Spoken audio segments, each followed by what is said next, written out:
Kay Presidente Aquino na dahan-dahan, Mr. President, medyo masalimuot yata yan sapagkat hindi natin alam kung anong mga pinag-usapan nila ni Trillanes doon sa mga nakausap niya sa China.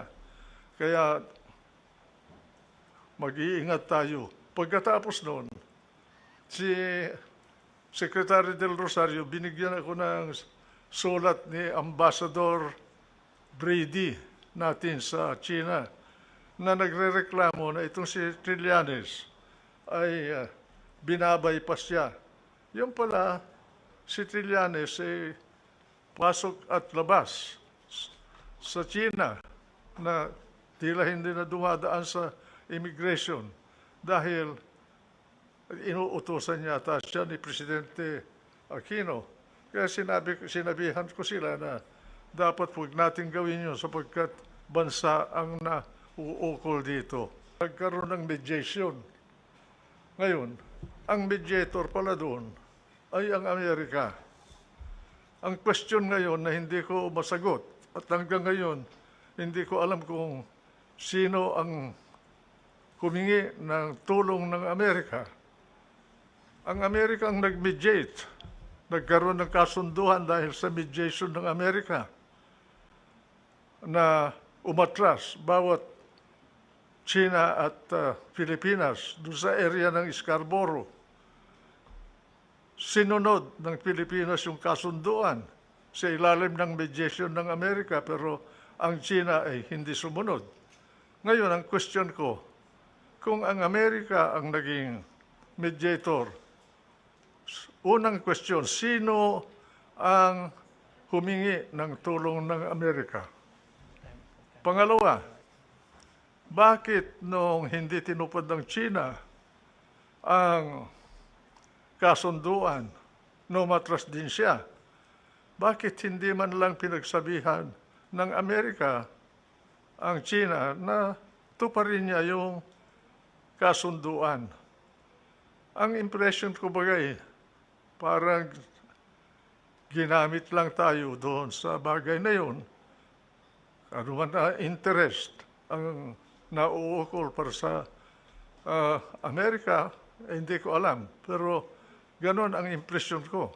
Hanggang ngayon, hindi ko masagot kung bakit yung mediator natin ay hindi tayo tinulungan para tumupad naman ang China para doon sa kasunduan na umatras sila. Kaya ngayon, sila ang nakapwesto doon, tayo nawala.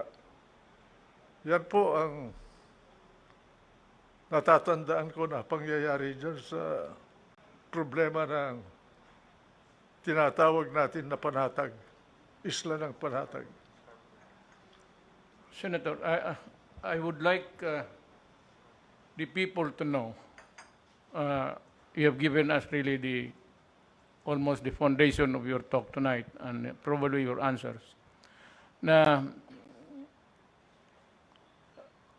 bakit pumayag ang Pilipinas na umatras tayo. I would like to know if you know what drove Aquino to reach that decision to order the Navy to retreat. Yun daw ang kasunduan na natamo ng dalawang panig sa ilalim ng mediation ng Amerika, Mr. President. Kaya dapat siguro si Albert Del Rosario malaman sa kanya kung sino ba ang bilang Secretary of Foreign Affairs noon, sino bang humingi ng tulong ng Amerika? Si Ambassador Quisha ba, na siya ang ambassador ng Pilipinas sa Washington noon, o ang mismong palasyo, si Presidente Aquino? Hindi natin alam eh. Ngayon, dahil doon sa pangyayaring yun nagkakuan tayo, na nalugi tayo. Dahil umatras tayo, ay China, hindi nila mapaalis doon sa lugar na yun. This is really, the dilemma of the nation. Uh, for me, sir, the beginning of this problem was when we retreated. And since then, yung mga paperwork about the arbitral award has become meaningless. And the opposite camp of the political side ay nasabi that I should do my very best in asking the UN. Mr. President, sa aking paningin, hindi naman nasasayang yung decision ng arbitration dyan sa bagay na yan. Sapagkat nandyan na yun na palagay ko nakarehistro yung decision na yun sa record ng UN. Alam nila yun. Ang karapatan natin nanggaling din sa UN Convention of the Law of the Sea. At yun gawa ng United Nations. Kaya ano pang kailangan resolusyon ng UN para malunasan yung sigalot na yan para sa atin.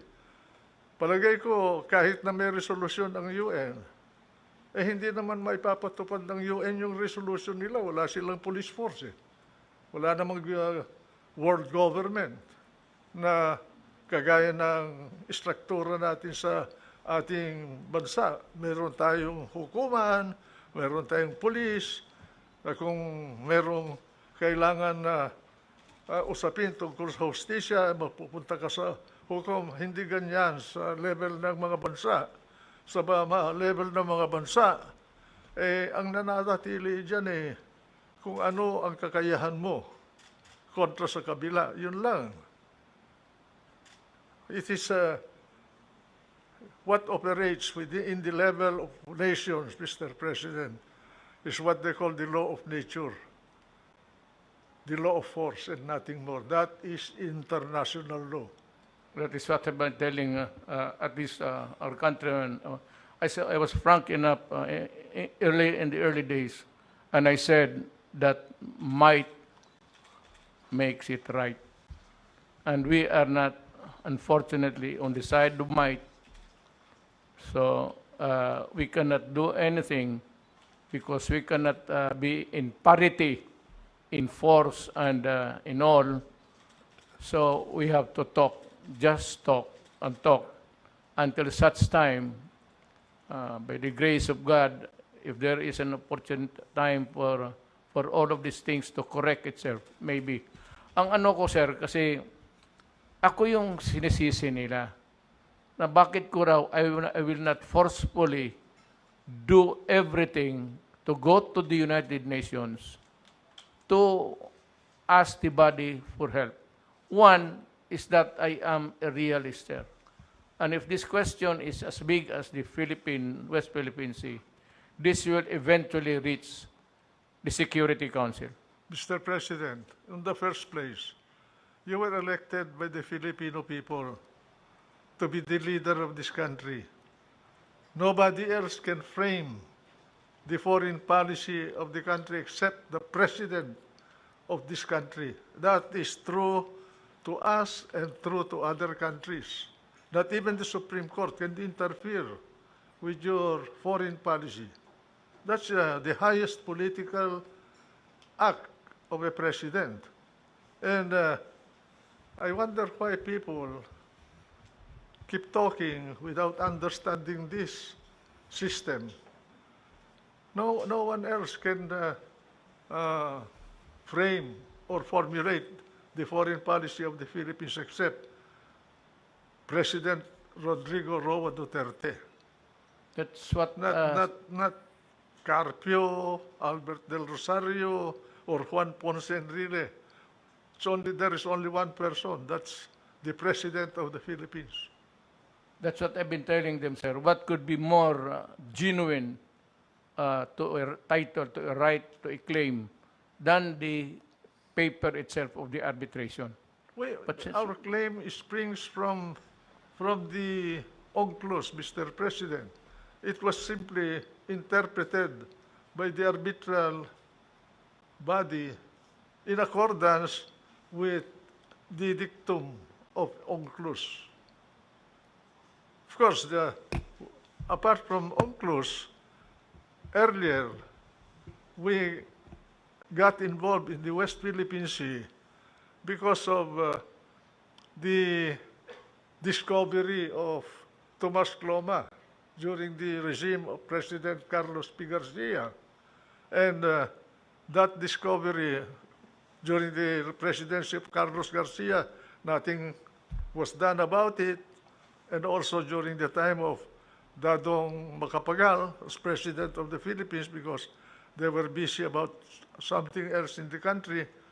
And during the time of President Marcos, Cloma ceded his rights over Freedom Land, that was the name given to that area by Cloma, to the Republic of the Philippines. That was the first source of our claim to the area. Then UNCLOS came, and it was expanded into a greater area because the UNCLOS gave us exclusive economic rights, what we call in civil law, usufructuary right over an area of a body of water, including its bottom and all the fish and wealth that you can discover there, exclusive economic right for our country. But that is on the assumption that we can protect it. And a president of the Philippines, as a person without a strong Navy and Air Force, cannot enforce that right, no matter what how much you want to enforce it. In the same way, UN can issue a resolution, but they cannot enforce it. Yes, sir, that's right.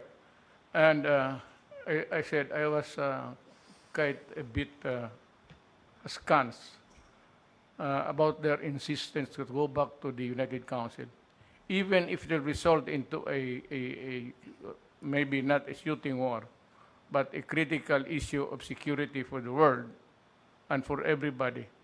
Eventually, it would reach the Security Council. The Security Council has 5 permanent members. 2 of them are allies, China and Russia. Each one has a veto power.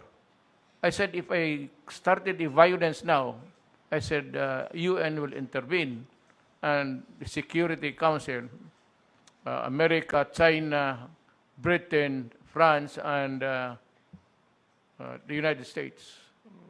Mr. President, Wala. you are answerable only to history for your foreign policy. Yes, sir. Only history will judge you. And I think that history will judge you very well. If I were in your place, I would have done the same thing. What else can a president of this country do under our present national circumstance? You can shout, you can beat your breast, you can raise your fist without any backup. That is just noise. Sir, in the early days of my administration, I announced a change of the direction of our foreign policy from being pro-Western to just neutral. Just playing it safe in the meantime because there might be really a trouble brewing. So, nandito lang ako sa gitna. That's the reason why I went to China and I was prudent enough to bring along my cabinet members at the time, early days. Some of them are now here. Yung mga military, sir, General Anyo was then General Chief of Staff. Delphine Lorenzana, Secretary Lorenzana was my DND. Pati maraming Esperon was there, sir. So just to make sure. And pointedly, I said to President Xi Jinping, in front of everybody, 2 panels opposite each other. Sabi ko, Mr. President, there was a long discussion, but I said, Mr. President, I know that we have conflicting claims, but I have plans of going to the West Philippine Sea to dig my oil. At tapos, sir, ang sagot ni President Xi Jinping, almost in whisper. Parang ganito, sir, magkaharap. Sabi niya, in front of the witnesses that I brought along, just to make sure that I will be correct all the time. Be prudent about it. Sabi ko, magdig ako ng oil. Sabi niya, in whisper, you know, Mr. President, please do not do that. He said, please do not do that. You will just sour up, or, we have a new beginning here, new friendship found. But if you do that, he said in the almost whisper, there will be trouble. Sa totoo lang, Mr. President, ito sinasabi ko hindi dahil ako anti-American. Hindi ako po hindi anti-American. Sa mga Amerikano, marami akong kaibigan at meron akong apo na Amerikana. Ngayon, iba yung mga American citizens sa kanilang gobyerno Sa kanila, yung gobyerno nila, national interest, palagi ang pinagbabatayan nila ng galaw nila sa larangan ng relasyon ng mga bansa. Sa totoo lang, sa karanasan ko bilang Secretary of National Defense, nung panahon ni Presidente Marcos, hindi natin maasahan ang Amerika sa mga ganitong usapin. Nung Secretary of Defense ako po, nung kasagsagan ng Vietnam War ng Amerika, humihingi kami ng delivery ng Amerika ng 2,500 Armalites. 2,500 na Armalites lang po ang kailangan namin doon para labanan namin ang mga nanggugulo sa ating bansa dito sa Luzon at ganoon din sa Mindanao. Sapagkat noon, ang mga baril lang namin ay carbine at garand. At ang aming puwersa noon 48,000 lang po ang kabuuan ng sundalo natin. Nandyan na ang PC, nandyan na ang Air Force, nandyan na ang Army, nandyan na ang Navy, nandyan na ang Coast Guard. Ngayon, pumunta kami ni Presidente Marcos doon sa Clark Field. Isang araw, tanghali yun. Dahil dumating yung si Admiral Gaylord ng 7th Fleet na nakabase sa Hawaii. At hinihingi namin ang delivery ng 2,500 na Armalite para sa militar natin. Ay sabi niya sa akin na hindi low priority kayo sapagkat kailangan namin ng baril sa Vietnam. Sabi namin, meron kaming problema dito, kailangan namin ang ipinangako ninyo. Sa madalit salita po, hindi kami nakakuha.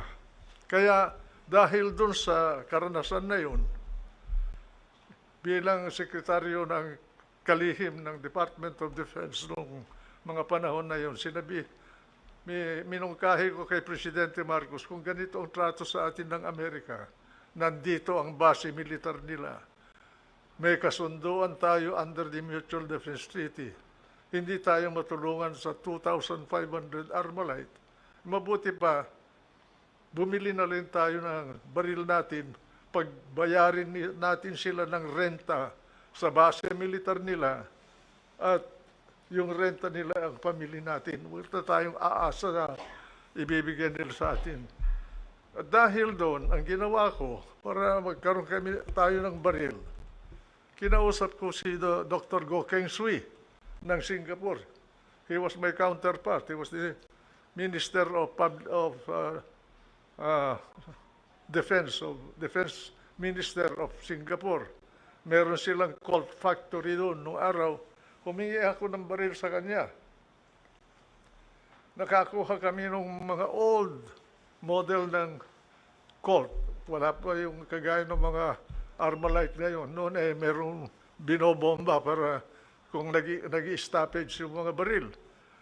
We were able to get 10,000 pieces of long arms from Singapore. And I got the ammunition from Taiwan. Kaibigan ko si General Wego, kapatid ni Chiang Ching-ko. He was the head of the arsenal of Taiwan, and I was able to get the bullets from him.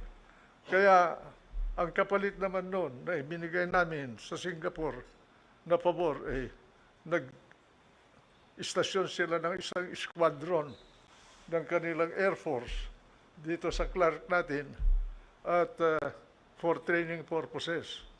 Kaya naagapan namin ang seguridad ng bansa dito sa Luzon at sa Mindanao noong mga panahon na yun. Kaya kung aasa tayo sa tulong ng Amerika, lalo na ngayon, magulo sila sa Amerika at marami silang problema. Nandiyan ang problema sa Gaza at Israel at Palestine ngayon. At ganon din, umaalma ang Russia. Palagay ko, kahit napupunta tayo sa UN, mag-iisyo ng resolusyon ang UN, aasahan ng UN na magpapairal nun Amerika din o yung may mga kakayahan. At palagay ko, sa panahon na ito, walang bansa na pwedeng makaya ang China. Kaya tama yung posture ninyo na kausapin ang China dito sa bagay na ito. Huwag gagamitin ng emosyon at init ng ulo. Yes, sir. I would like to explain to the nation that sometimes I must admit that I am harsh with my words. That is my nature and I cannot change it at this time. Gusto nilang ipasa sa akin yung to attribute to me, against me, yung pagkakamali nila. Siguro kailangan malaman natin kung saan ba nanggaling yung koneksyon ni Trillanes sa Beijing. Paano siya nagkaroon ng koneksyon doon? Mismo ako. Naging guest ako ng Beijing.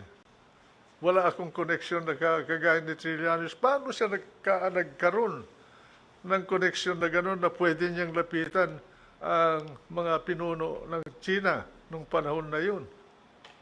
Pati Presidente Aquino, palagay ko, wala siyang ganong koneksyon. Bakit si Trillanes ay nagkaroon ng koneksyon na gano'n?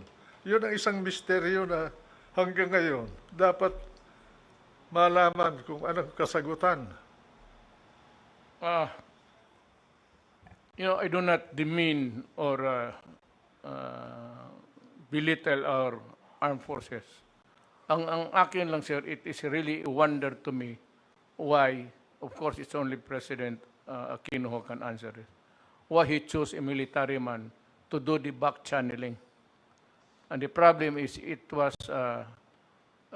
so secretive, almost sub rosa type of negotiation that was kept secret. Now, you can name the people, we can insist on knowing the people, pero yung tataguan mo, sir, yung anong developments doon. And this is really my $64 question to everybody. The mystery, Mr. President, to me, was why Trillanes and not someone else? From the Why? Foreign Service. Why Trillanes? Of the senators who were incumbent at the time, why was Trillanes selected as the negotiator for Aquino? And where did Trillanes get the influence over some authorities in Beijing in those days? Yes, sir. I That understand is that the puzzle to me. he traveled to China 16 times, and during his last visit, the 16th visit, shortly, sir, but 2 days after, we May- lost the Scarborough Shoal. Maybe he should explain to the nation uh, how he got that kind of an influence to be able to reach out to the higher ups in China. Not just anybody can talk to any member of the Politburo of China. He must have been a very influential person in China to be able to do his work as he did. And how did he acquire that influence? That is a mystery to me, Mr. President. So with me, sir, I would say. So, dapat one of these days, maybe the Filipino people should demand the truth. They should If ask. they cannot get it from the mouth of Trillanes, because maybe it would be a self-preservation thing, then at least some people in the foreign ministry, especially our ambassador at the time, Ambassador Brady, can explain because as I understand from you earlier, he was not allowed by Trillanes to take notes. Alam mo kasi sir, ganito yan para sa mamalaman ng mga taong Pilipino. Kagaya ngayon, nandito kami. Sa likod natin, yun yung mga yung ambassadors, pati mga stenographers na kumukuha ng record. So maybe I learned from you earlier na Trillanes did not allow him to take notes. Ang ang problema ko diyan, Mr. President, bakit si Trillanes? Pangalawa, bakit binaypas niya yung embahada natin sa Beijing?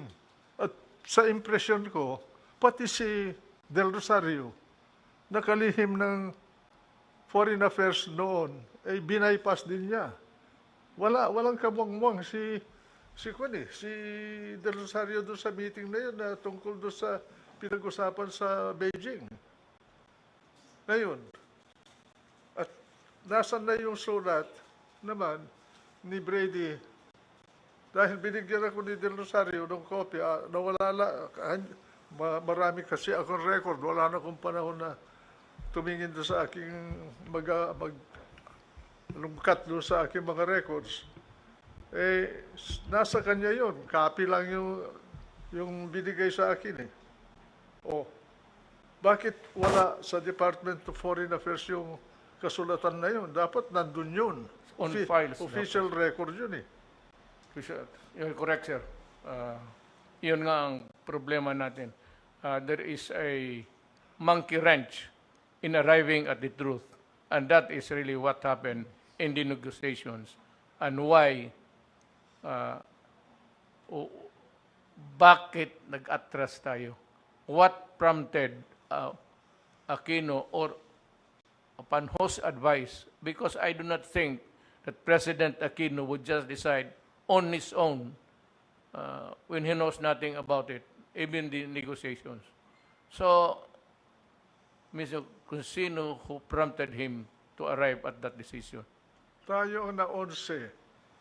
Pero yung namag-itan between the Philippines and China, hindi naman yun naman lang sinabihan yung China na, oy, tuparin mo naman yung kasunduan sapagkat yung Pilipinas sumunod eh. Bakit hindi ka sumusunod? Wala eh. Walang nangyaring ganun eh. Unang-una, kung basahin mo yung Mutual Defense Treaty, ang sinasakop lang nung kasunduan natin sa Amerika ay kung may atake sa ating mga fighter planes o ating mga barkong pandirigma sa Pasipiko, saka lang pwede nating gamitin yon. Pero ang sinabi ng Amerika sa amin nung pinag-uusapan namin yung amendment ng Military Bases Agreement, revision ng Military Bases Agreement. Si Kissinger mismo ang kinausap ko. At saka si Rumsfeld, who was my counterpart. And later on, Armitage also, when he was here to negotiate for the extension of the military bases. Sabi nila, yung West Philippine Sea or South China Sea is not a part of the treaty area of the Mutual Defense Treaty. Kung may mangyari sa West Philippine Sea between China and the Philippines, eh, hindi natin magagamit yung Mutual Defense Treaty. Although, pagkausap mo ang mga opisyalis ng Amerika, sasabihin, we will help you, we will protect you, we will come to your rescue. But when the nitty-gritty is there, hindi natin maasahan yan. Kaya, dapat, kausapin natin ng Amerika kung gusto nilang baguhin yung Mutual Defense Treaty. So, para kagaya ng NATO, automatic action ang gagawin nila kung talaga na pagkaroon tayo ng problema sa mga ibang bansa dito sa ating kapaligiran. Palagay ko, hindi sila papayag niyan.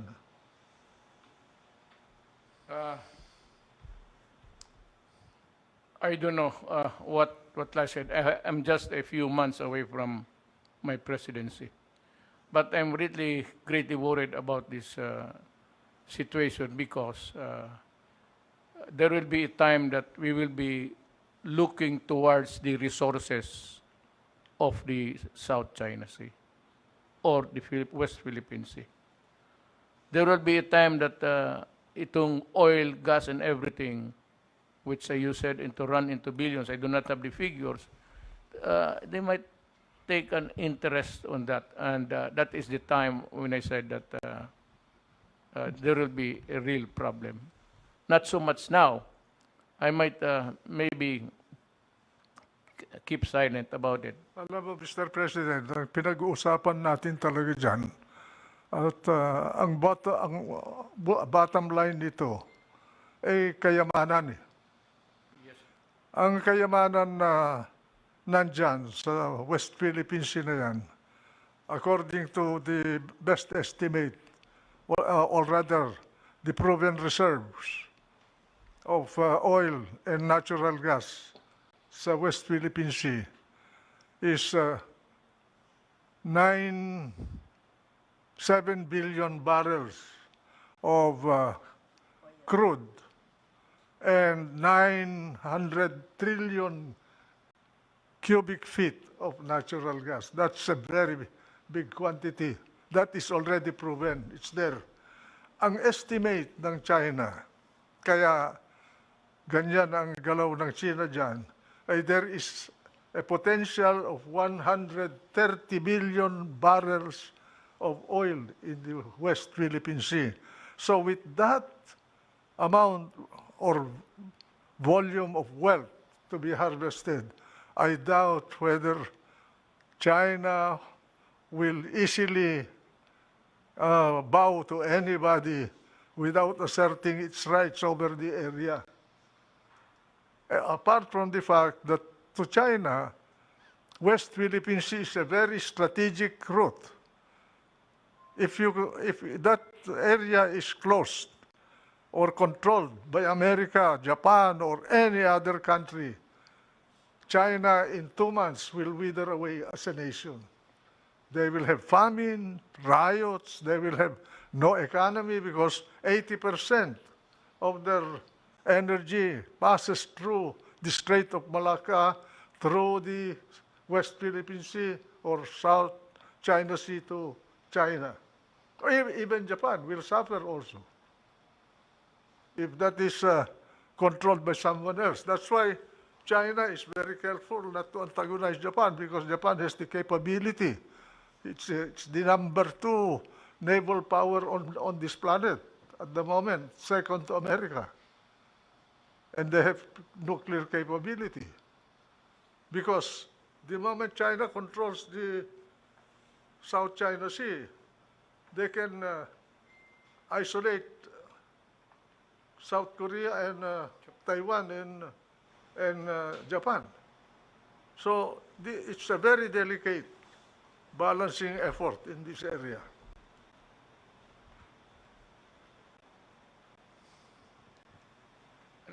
Alam mo, sir, I really see the problem, a serious problem in our hands. And it's quite comforting to me na malaman ko na ano ang totoo from your mouth. Because sabi ko, to me, you're the most authoritative Senate President ka noon. Alam mo ito lahat at dapat malaman ng taong bayan because hindi naman ako, I'm not talking about politics, I'm just talking about the behavior of some na tinitwist nila. So it could be just, I said, they want me to correct what is wrong. Ang problema niyan is the wrong started from them. So, ginagawa akong, sabi ni Quisa, niloko tayo. Kasi loko-loko ka. Bakit nagpaloko kayo? I hope that we would be able to weather any trouble with China now and in the future for as long as it is very dangerous for us to go into a kind From of... where I sit, Mr. President, I think you will be able to handle it well in the manner you are doing it now. Because we lose more if we antagonize China.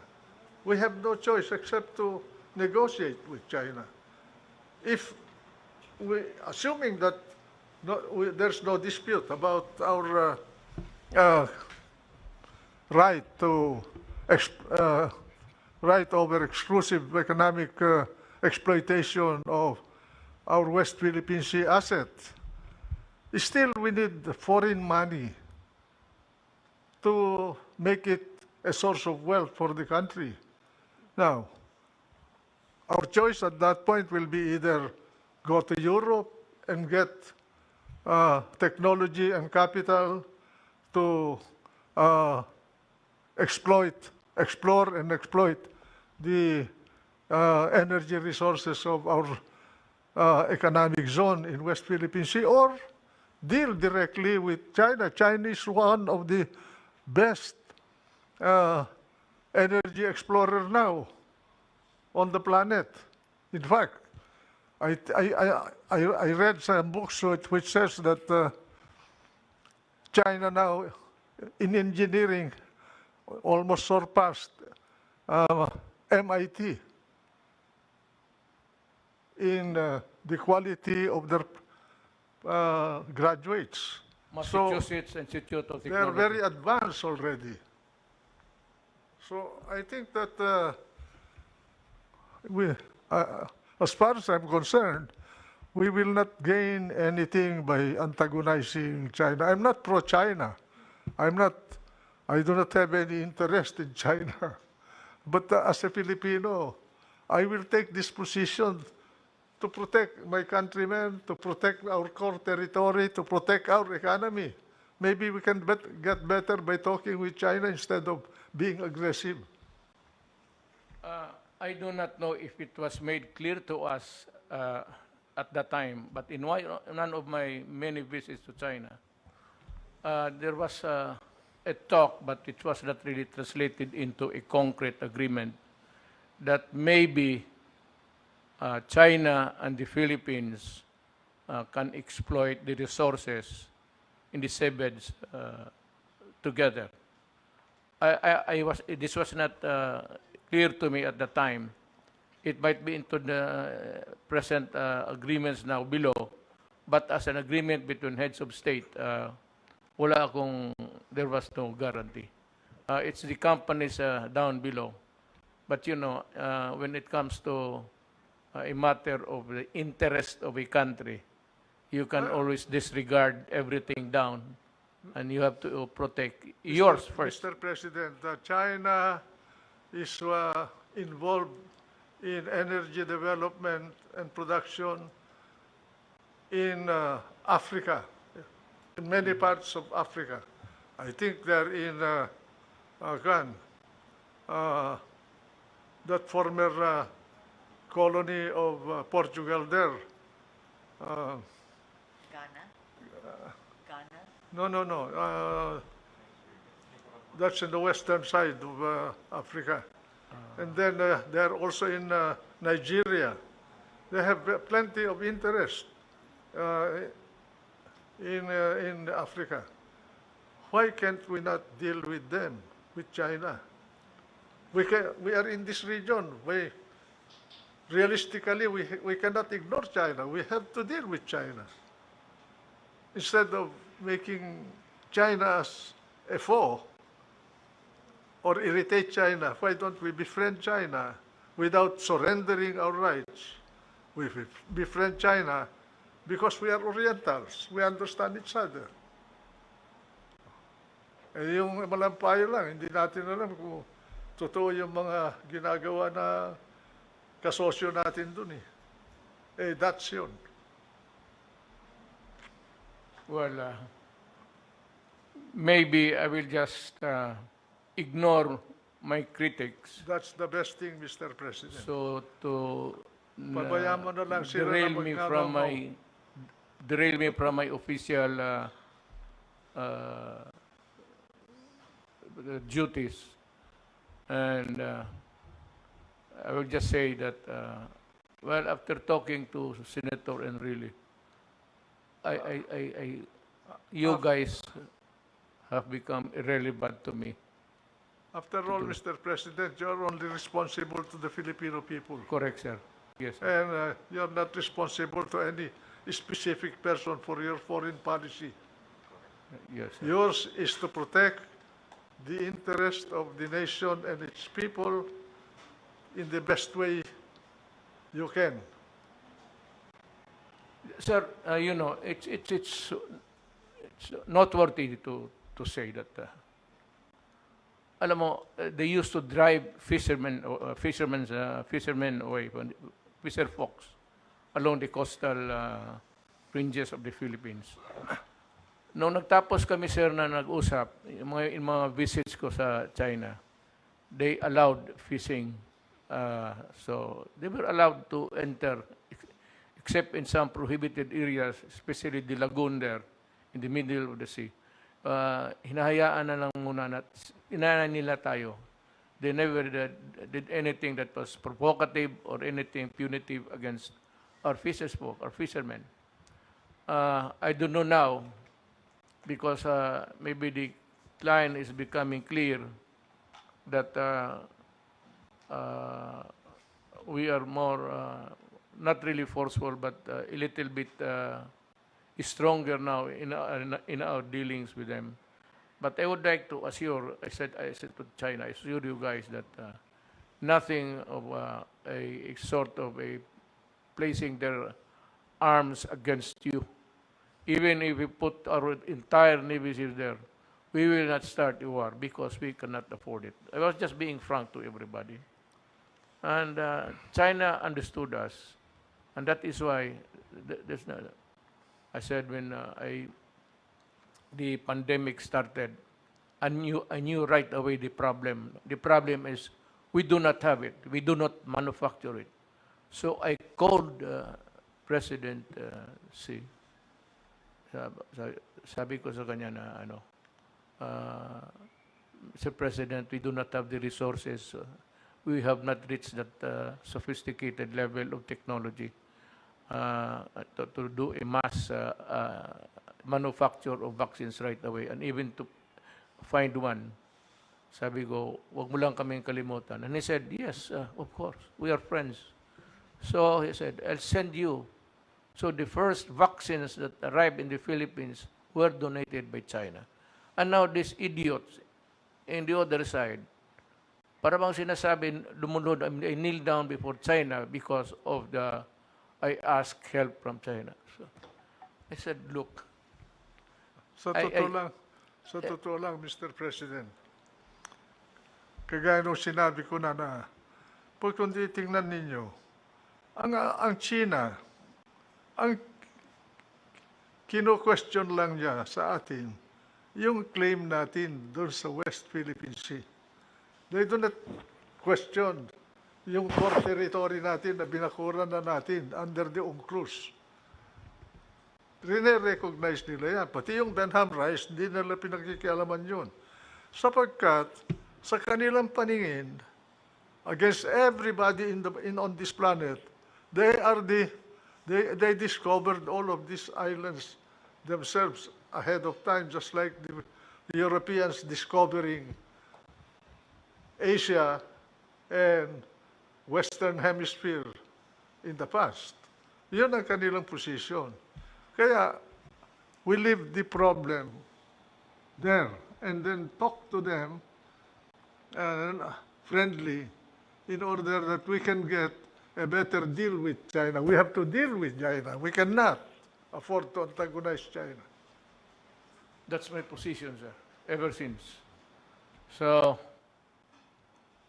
ganito na lang. Ito yung paghingi ko rin ng bakuna, inisyo, sabi ko, no, it's not wrong to express gratitude. Binigyan tayo ng wala eh. Yung panahon na kailangan natin, binigyan tayo. Ano ba naman, tapos makipagira ka pa sa panahon ito, wala ka nga ng bakuna eh, bakuna lang. Tumutulong naman sila sa atin. Yeah, that's so they are picturing me to be a traitor. Ano daw ako yung I am a traitor to my country and that's treason. Sabi gusto ko magsalita dito ng ano pero Noong panahon ni Trump po ba, meron kayong nakuha na tulong? Noong panahon ni Trump. Wala tayong makukuha dyan. Kami nga eh. 20 years po ako sa gobyerno ni Presidente Marcos. Panay second hand ang binibigay sa atin yung mga bulok nila mga barko. Yung Sikorsky natin, hindi nila binigay yun. Binili natin yun. Pera ng Pilipino yun. Hindi nanggaling sa bulsa ng Amerika. Let me let you in sa pangyayari sir sa presidency ko vis-a-vis with America. One is early on, we need something like so many Armalites, thousands, 23,000 I think for the PNP. Alam mo, hinold yan ng Congress because they said that human rights violator daw ako and it will be used against my citizens. Matagal na lang, hindi lang ikaw po ang ginandyan nila. Si Presidente Marcos nga eh. Tsaka yung helicopters ko, nag-order ako, tapos gusto kong i-cancela, but they reconfigured the route of the, kasi nag-back out ako sa deal, but we were able to succeed by selling helicopters to us, Bell helicopters, but made in Poland. So, kasabi ko kasi, you know guys, I am not really begging you for these choppers. If you cannot give it to us without strings attached, without any criticism, I'll buy. Pero kung iba, sabi ko, I'll go to Russia and buy. So, yan ang sinabi ko sa kanila. And they softened. At eventually, pinadala nila yung... Yan ang problema sa... You know, one thing, the problem with America is human rights kaagad. The lobby is so strong that, you know, the State Department, the lobby, you know, the State Department is inhabited by a cross-section of different race. So there's a conundrum of, you know, the discussions there. One high, maybe high-level official who comes from a Filipino stock would lobby for his country, and then the other one. So, hindi talaga natin maintindihan itong State Department. That's why I said, you know, I would like to stay away from you. Nung panahon namin po, nung panahon ni Presidente Marcos, I requested for a squadron of F-16s. Ayaw nila po magbigay. Basta sabi nila, tama na yung mga F-5s ninyo. Pati helicopters, yung mga luma na helicopter nila ang binibigay sa atin. Nagbabagsak, sir. Nagpunta ako sa Connecticut, doon sa pabrika ng Sikorsky. At bumili kami ng Sikorsky, pera ng Pilipinas. Hindi galing sa Amerika yun. Kaya pinagbayad natin. Nung araw, hindi nagbabayad ng renta ang Amerika sa base militar nila eh. Libre. Wala silang binabayaran. Kaya dahil dun sa karanasan namin, pinagbayad namin sila ng renta. At saka, noong presidente na si Cory, at matatapos na ang termino ng military bases, pumunta dito si Armitage. Trinabaho niya yung extension. Kinausap ako ni Armitage kung pwede natulungan ko sila. Eh sabi ko, hindi pwede, Richard. Ako, ang kaisa-isang opposition senator ni Cory. 23 ang senador niya. Bakit hindi niya maipasa yung extension? I have to take an opposition position. I will vote against the extension. Nung primero kami lang dalawa ni Bobby Tanyada ang against extension. Eh, sumama sa amin sila Joey Salonga, sila Maceda, sila Sotero Laurel, dami. Kaya naging 11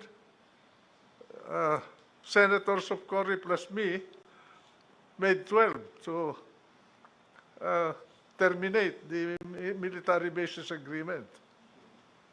That they have substituted it with another ruse system, itong visiting forces agreement. Now, under that agreement, it is entered into by Aquino again. It's up for renegotiation. And that power belongs to the president. I should have an idea, hearing from you, what I should do. Kaya ipaulit-ulit ako na iba yung gobyerno ng Amerika sa mga mamamayan ng Amerika. I-distinguish natin yun. If you are dealing with the government of America, you are dealing with a bureaucracy that talks about nothing else but their core values and their national interest. Kaya human rights, democracy, I agree. Freedom, all that. But sasabihin sa iyo, they are charitable to us. Ang gobyerno nila, madidisappoint po yung mga kritiko natin just sa bagay na yan. So, this may order now to the cabinet and to all and sundry, yung talking for the government to refrain discussing itong West Philippine Sea with anybody. If we have to talk, we talk, and tayo-tayo lang, and there is one spokesman, si Secretary Harry will do it. Now you get the picture. Mr. President, if I may suggest, we get what we can get from China on the West Philippine Sea, use it to strengthen our military capability and exploit Benham rice, Philippine rice. Yes, sir. Benham rice is exclusively Philippine property. Yes, that's right, sir. I have made it clear to the world, that I will not allow any intrusion there. Well, of course, the right to innocent passage is everybody's privilege. But to allow anybody even to just try to exploit or to even to look, I will not allow them to do that, because that Philippine rice belongs to the Filipino people. All I can say, Mr. President, is we must do everything to avoid irritating China or giving China a reason to Be angry. deal with our core territory, because our core territory is very important to China. It's like a fence. from the Kuril down to Honshu, all the way to Ryukyu, Formosa or Taiwan, to the Philippines, all the way to Indonesia. That's the first line of defense of America. And they cannot penetrate that. The only way for them to get out of the West Philippine Sea is either they go up behind Balabac and pass to the Sulu Sea to the Celebes Sea. That's why we must never give China a reason to attack our core territory. We That's have the, enjoyed the best that of, is the bottom line. we have the best of Nothing more, relations. nothing less. We have the best of relations now. We will not wait that. We will not waste that. Bakod tayo ng China from our northernmost island, Amianan, all the way to Sabah. Parang bakod yan sa kanila. Eh, bigyan mo sila ng rason para invade you. Ano magagawa ng Amerika? They will not risk a nuclear war They will with not. China for us. The next war will be fought on nuclear peace. Wala na yung conventional, sir. Wala If it na. is war against big powers, it will be a nuclear war. And it will reduce this planet into a dry land. Ay vulnerable din ang Amerika. Yan nangyari na sa kanila, yung pipeline nila. That's already a signal that there is some vulnerability on them. Tayo rin, we are vulnerable. If we irritate a country like China, we cannot patrol all our islands from the north all the way to the Sulu Sea. We are a porous country. Yeah, very poor.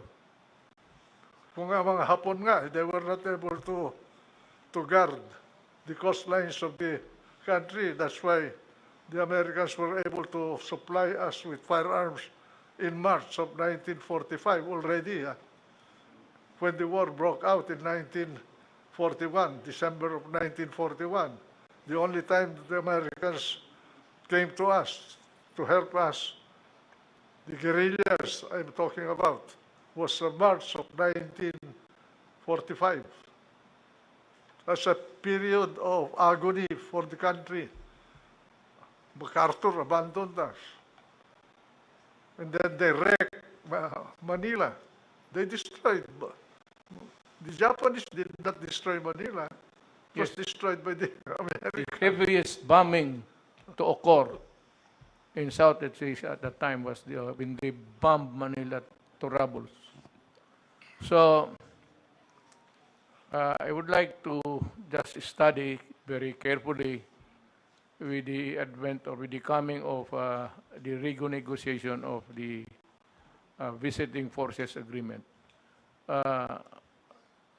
Something has got to give. It could not be nihinuhay lang sa atin. At least in my time. But I said, I made it clear that, well, I have not been to America for the longest time. The last visit was about 10 years ago, and President Trump invited me several times, but I said, for as long as you treat us like, something which is an inferior, ginagawa mo lang kaming detachment ninyo. You are making the Philippines a sort of an early warning device detachment. Bago mag-abot ng Amerika. And I said, this cannot happen during my time. Mr. President, critics you'll always have. If I were you, I would not mind them. Just mind history, the Filipino people. Yes, sir. So, alam ng tao ngayon bakit ako hindi sumasagot. And this is the best advice that I got ngayong gabing ito. So, it's been a long talk. Sir, I would like to thank you again Anytime, for Mr. President, gratis et amore. nalaman ng I'm at your beck and call. Filipino. To me, you're the only one that matters.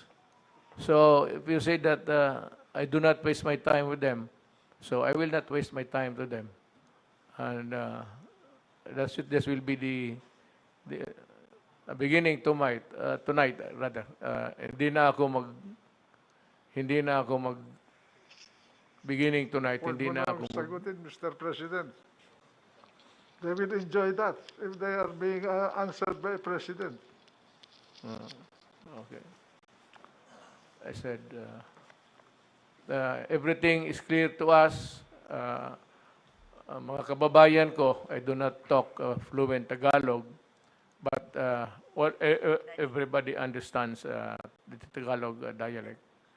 At least narinig na ninyo sa ating one of the best minds of our generations. Sa bunganga niya, what is really the score between the salting of China and the Philippines, and how we are navigating peacefully to avoid trouble with China.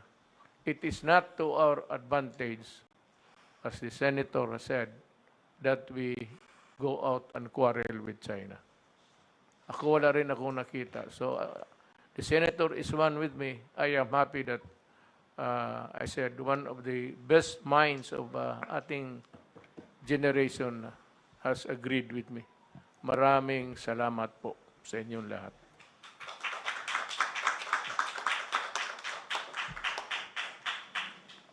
Usap kayo. Okay na. Isa na lang.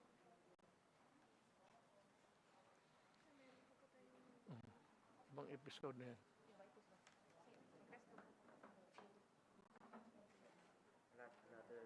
Another part na po tayo. Another episode. Bali, isang program lang yan.